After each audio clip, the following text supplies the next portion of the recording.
stating that what Corso was saying was not true. Unfortunately, Corso was extremely and elegantly clear-minded and precise in his recalls. So he rebutted and debunked everything that was said personally or approached personally to him. This is the difference between the fact that people in the personal knowledge of Corso, who have met Corso, can state now something about Corso. Who never met Corso, they cannot talk about Corso. They didn't have any chance to talk to Corso, so they have no right to express anything against him. Even though it's Stanton Friedman, even though it's the best in town, I don't give a damn. Stanton met him, I don't know. They spoke on the phone, yeah, but Stanton didn't like this guy. Why? Because Corso changed the course of ufology. When Corso arrived, the situation in Italy changed abruptly. I will never be confident anymore with one of my colleagues because Corso taught me not to be so gullible to believe the other ufologists. Remember, he told me, the one that you have on your side is the one that will stab you on your back. And that is exactly what happened to me. Therefore, I will introduce now the second part of the Corso tape.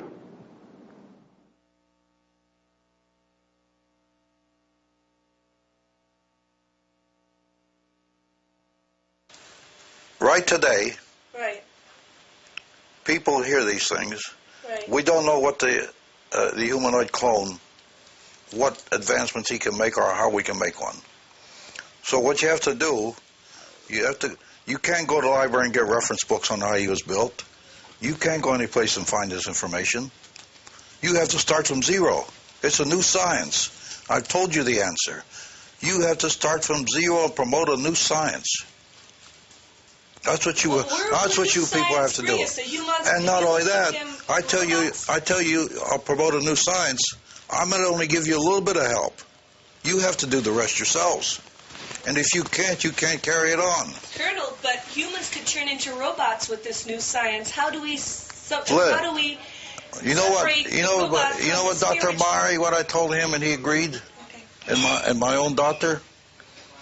This would be a great boon for mankind if we could give man new muscles, new bones, new organs. Do you realize what that would bring to mankind? What? That's what this thing did. Jeez, medical science is coming. Look at the new advances in medical science that we could make. This is what you should do. This is your job. And don't expect 100% help from me.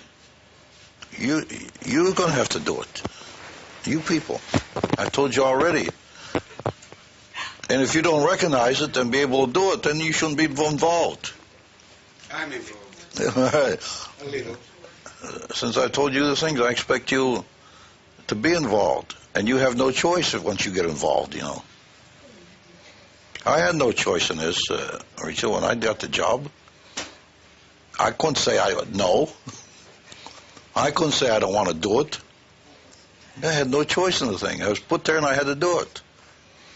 And when you get a general calls me in and says, you have the authority, you have the budget, you do what you want to do. Now, what can you do in a case like that? You got to do it. And Maurizio, many times that I sat at my desk and figured, what am I doing here? I don't know what to do.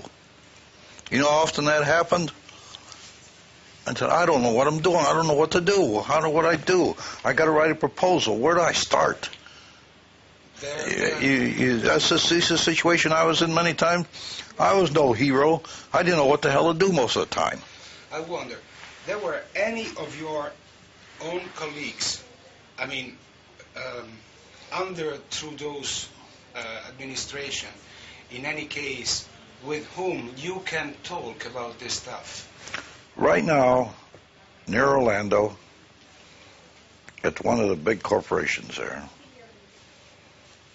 there is a General George Samet. George Samet we were together when we were colonels. He ended up a lieutenant general. He was West Point. 4 generals after Trudeau, he became head of research and development. Now, George and I were good friends. I went up to visit him about 2 years ago.